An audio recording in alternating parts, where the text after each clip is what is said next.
اس کے ساتھ خوش خلقی اور شیریں انداز میں بات کرو اور پھر ان کا بستر الگ کر دو اور ان کو پریشان مت کرو۔ جب وہ اپنی رضامندی سے تمہارے پاس آنا چاہیں تو اپنا بستر فراخ کر دو اور لڑائی جھگڑے کی کوئی بات نہ کرو، بے شک عظمت اور بلندی اسی میں ہے۔ ان دونوں مطلب اور تشریح میں کیا تم نے کوئی فرق محسوس کیا ہے؟ شمس نے پوچھا۔ ہاں میں سمجھ گئی، میں نے کہا، دونوں کی ساخت بالکل الگ ہے۔ پہلا مطلب یہ بتاتا ہے کہ شادی شدہ مرد اپنی بیوی کو مارنے پیٹنے کا حق رکھتا ہے، جبکہ دوسری تشریح میں مشورہ دیا گیا ہے کہ اگر نبھا ناممکن ہے تو دوستانہ انداز میں الگ ہو جاؤ۔ میرے خیال میں ان دونوں باتوں میں ایک واضح فرق موجود ہے۔ اب آپ بتائیں۔ اب میں کیا بتاؤں؟ شمس نے ان الفاظ کو بار بار دہرایا جیسے کہ میرے سوال کا لطف اٹھا رہا ہو۔ ایک بات بتاؤ کمیا، کیا تم نے کبھی دریا میں تیراکی کی ہے؟ مجھے بچپن کا ایک واقعہ یاد آ گیا اور میں نے اس بات میں گردن ہلا دی۔ ایک چشمے کا ٹھنڈا اور یخ پانی میری رگوں میں دوڑ گیا۔ میں نے اپنا منہ دوسری طرف پھیر لیا۔ میں نہیں چاہتی تھی کہ شمس کی نظروں میں میرا خوف زدہ چہرہ نظر آئے۔ جب تم دور سے دریا کو دیکھتی ہو تو تم سمجھتی ہو کہ یہ صرف ایک چادر ہے، مگر جب تم پانی میں داخل ہو جاتی ہو تو تب تمہیں پتہ چلتا ہے کہ صرف ایک نہیں بلکہ کئی دریا ہیں۔ ایک دریا میں کئی موجیں اور لہریں ہوتی ہیں، اس میں مناسب اجزاء کی ہم آہنگی ہوتی ہے، اس کے باوجود سب کے سب علیحدہ علیحدہ رنگ اور انداز کے ہوتے ہیں۔ یہ باتیں کرتے کرتے شمس تبریزی آگے بڑھا اور میری ٹھوڑی اپنی 2 انگلیوں کے درمیان پکڑتے ہوئے کہنے لگا۔ میرا دل اچھل کر حلق میں آ گیا اور میں سانس لینا بھول گئی۔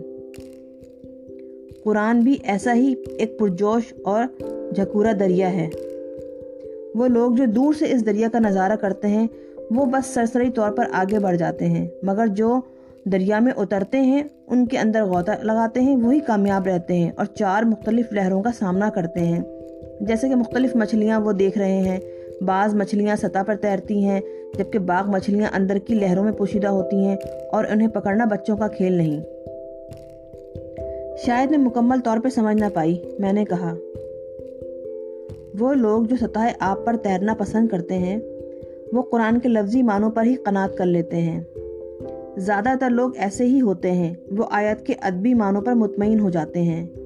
یہی لوگ جب سورۃ النساء کو پڑھتے ہیں تو بس یہی معنی ان کے ذہنوں میں آتا ہے کہ مرد کو بڑا درجہ دے دیا گیا ہے اور بس اسی معنی کو وہ دل میں بٹھا لیتے ہیں۔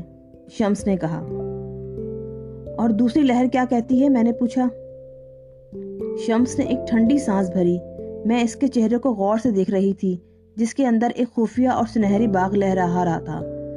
اس کے بعد 3 لہریں اور بھی ہیں۔ دوسری لہر پہلی سے زیادہ گہری ہے، مگر اب بھی وہ سطح سے زیادہ دور نہیں ہے۔ جتنا زیادہ تمہارا دماغ روشن ہوگا تم قرآن کی حقیقت کو زیادہ سے زیادہ سمجھنے لگو گی، مگر اس کے لیے تمہیں انتہائی گہرائی تک غوطہ لگانا پڑے گا۔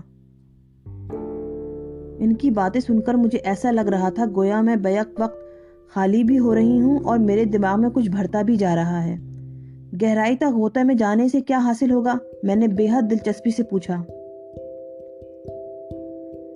تیسرا غوطہ ذرا دقیق ہے، اس کو باطنی علم کہتے ہیں۔ اگر تم اندر کی آنکھیں کھول کر سورۃ النساء کو پڑھو تو تم محسوس کرو گی کہ یہ آیتیں صرف مردوں اور عورتوں کے مسائل پر بحث نہیں کرتی بلکہ آدمیت پر بحث کرتی ہیں۔ عورت اور مرد کے درمیان فرق یا اختلاف پر بات کرتی ہے جو مختلف پیمانے اور انداز پر قائم ہے۔ صرف اسی وقت ہم صحیح طریقے سے ان کو سمجھ سکتے ہیں جب ہمیں خدا کی وحدانیت پر اعتقاد ہوگا۔ گویا آپ یہ کہنا چاہ رہے ہیں کہ میں آدمیت اور سیرت سے خارج ہوں۔ تم بالکل ٹھیک سمجھی، اس میں نسوانیت کا ایک مثبت پہلو بھی موجود ہے۔ میں کھسیانی ہنسی ہنسنے کے سوا اور کیا کر سکتی تھی؟ اور رومی اس بارے میں کیا کہتا ہے؟ شمس کی مسکراہٹ بڑی معنی خیز تھی۔ خواتین کے بارے میں ہر ایک کا معیار الگ الگ ہوتا ہے، یعنی وہ لوگ بھی جو نیک سیرت اور پاکباز ہوتے ہیں۔ میں ایسے ہی خاص اشخاص کے بارے میں کہہ رہا ہوں۔ شمس نے اپنے الفاظ کی اہمیت کو کم کرتے ہوئے سرگوشی کے انداز میں کہا۔ میں کھلکھلا کر ہنس پڑی جیسے کوئی چھوٹی معصوم بچی ہنستی ہے۔ یہ بات اس کا اظہار تھی کہ میں شمس کو دوست بنانا چاہتی ہوں۔ وہ ایک عجیب و غریب آدمی تھا۔ اس کی آواز اور انداز میں غضب کی چاشنی تھی۔ اس کی نگاہوں میں ایک مقناطیسی کشش تھی اور اس کے ہاتھ نرم اور لچکدار تھے۔ میں احتجاج کرنا چاہتی تھی مگر کیوں، یہ میں نہ سمجھ پائی۔ شمس نے اپنے ہاتھ میرے کندھوں پہ رکھے۔ اب اس کی آنکھوں میں ایک ڈرامائی کیفیت پیدا ہو چلی تھی اور پھر ایک جھٹکے سے اس نے اپنے ہاتھ ہٹا لیے۔ اب تم جاؤ، شمس منمنایا۔ میں دھیرے دھیرے کمرے سے باہر نکل آئی۔ میرا سر گھوم رہا تھا اور میری پیاس بڑھتی چلی جا رہی تھی۔ میں سیدھی اپنے کمرے میں چلی گئی اور پیٹھ کے بل چٹائی پر لیٹ گئی۔ میری نگاہیں چھت پر جمی ہوئی تھیں۔ میں اس سوچ میں غرق تھی کہ میں نے شمس سے چوتھی منزل کے بارے میں کیوں نہیں پوچھا، جو کہ آخری منزل تھی۔ اس منزل میں کیا راز پنہا ہے اور اس کی گہرائی میں جا کر انسان کون کون سے راز سے آشنا ہو جائے گا، اور ان لوگوں کو کیا ملا جو غوطہ لگا کر آخری منزل تک پہنچے۔